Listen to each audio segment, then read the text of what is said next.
lalaki mula sa Negros Oriental, kayang maglambitin ala Tarzan? Ang lalaking ito at tapang at tao. Mag-exercise ba kada buntag?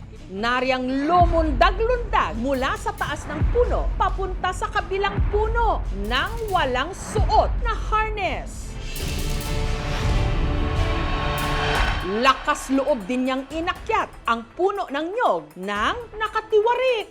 Pertigyong lisura labi naglubi nga pertigyong taasa pertipang hanlas. At pagdating niya sa gitna, abay nag-curl up pa.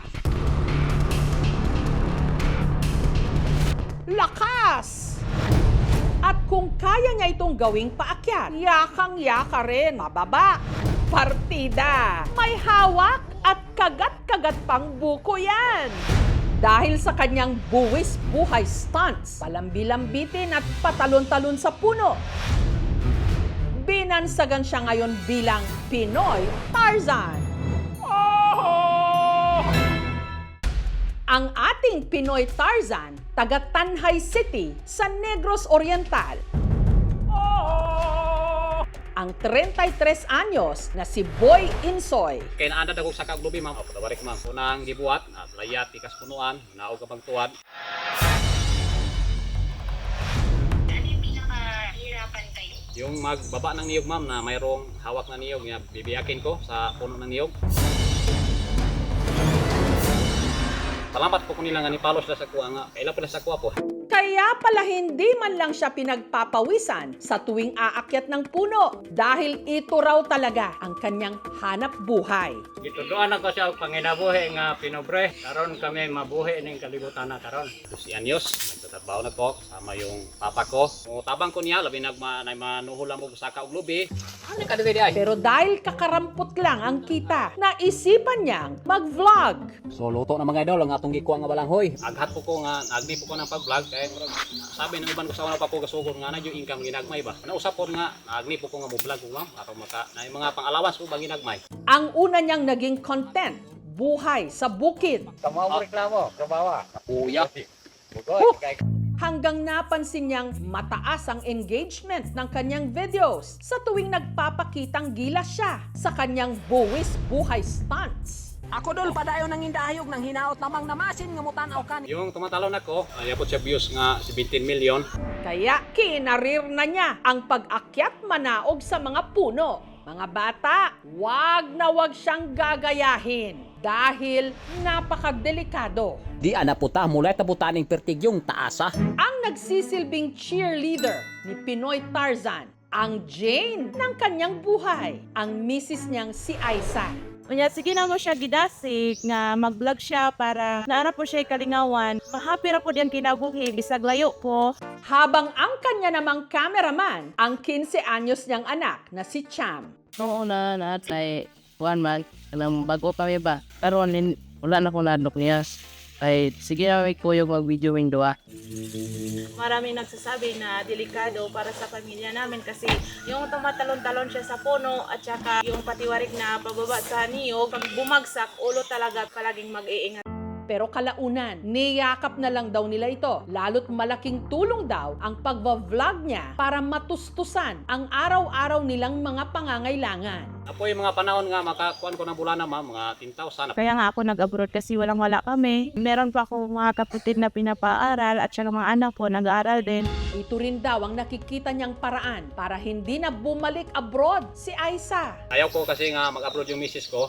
Kasi mamimiss ko siya. Mag-practice og bag-insayo na sagta. Kay diri sa bukidol, trabaho na mo dre perting pakabugata. Pero sa kabila ng kanyang mga pagpapakitang gilas, merong mga pumupuna na peke ang mga ito. Di yan totoo. Ano bang harness yan? Mayroong nagsabi sa akin nga mga edit yung mga video ko. Pero sa tinod na akong game mo yun. Kaya si Boy Tarzan handang patunayan na siya'y legit. So mayroon ako ipakita sa inyo nga tumatayod ako lumalakad ako sa alambre. Nito lang Biyernes, nagtipon-tipon ang kanyang mga kabarangay para panoorin si Boy Tarzan na tumawid sa kable. Bibitinin muna namin kayo dahil ang mas makapigil hininga niyang tricks, ipapakita na ni Pinoy Tarzan sa aming pagbabalik. Ay, Diyos ko na. Lalaki sa Tanay City sa Negros Oriental, buwis buhay na umaakyat, lumulundag, at nagpapalipat-lipat pa sa mga puno ala Tarzan. Kaya naanad ako sa kaglubi, unang gibuhat, mayat, ikas punuan, naog kapag tuwad. Pero hindi lahat ng nakapanood ng kanyang video kumbinsido. Meron nagsabi sa akin nga mga edit yung mga video ko, pero sa tinurma kong game mo yun. Kaya para patunayan daw na mali ang mga basher nitong Biyernes, nagtipon-tipon ang mga kapitbahay ni Boy para panoorin si Boy Tarzan na tumawid sa kable. Ya, dito malaman ninyo kung totoo ba kung hindi, kung mayroon ba kong tali o ano, mayroon ba kong hinawakan. Tingnan mo na. Si Boy Insoy pumuwesto na sa dulo ng manipis na kableng may habang nasa 15 feet. Susubukan niya munang tumawid ng paatras. Kuyawan ni. At nang akma na siyang hahakbang, bigla siyang gumewang-gewang. Ay, Diyos ko! Ay, kuyawan, ginakuloy.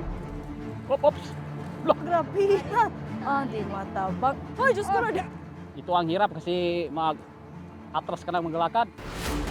Sa pangalawang pagkakataon, muli siyang tumawid.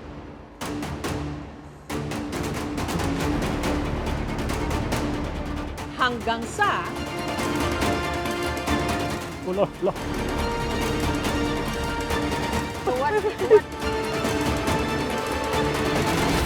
ligtas siyang nakatawid sa kabilang dulo ng walangang harness. Grabe! Mission accomplished ka, Boy Insoy! Grabe, talentado yung pagkaklase sa tao.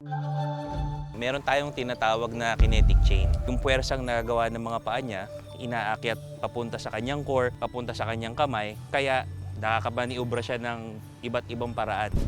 It's better if you're doing that. May safety net sa ilalim. Or do it in a mas mababang puno, no? Para kung bumagsak ka man, hindi ka mabalian o loss of life. Marami tayong mga nakitang content creators na ito na talaga yung naging pangkabuhayan nila. Siguro nakita kasi nila na kayang magkaroon ng traction eh. Kaya nandun yung how far will you go? Pag nilang isaalang-alang yung kanilang health, na baka maaksidente sila. Hindi ako magawa ng mga delikado nga mga buhat, aron mag-viral ra. Kung malingaw ko sa trabaho. Siguro, ang nakapareho mo namin ni Tarzan, yung misis ko, yung sa pamilya ko, protektahan ko, kutob sa akong mahimo.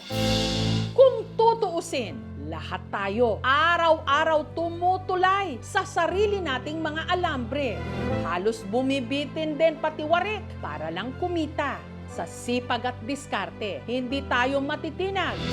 Pero mas maganda pa rin sana kung hindi natin kailangan pang magpakita ng superpowers katulad ni Boy Tarzan.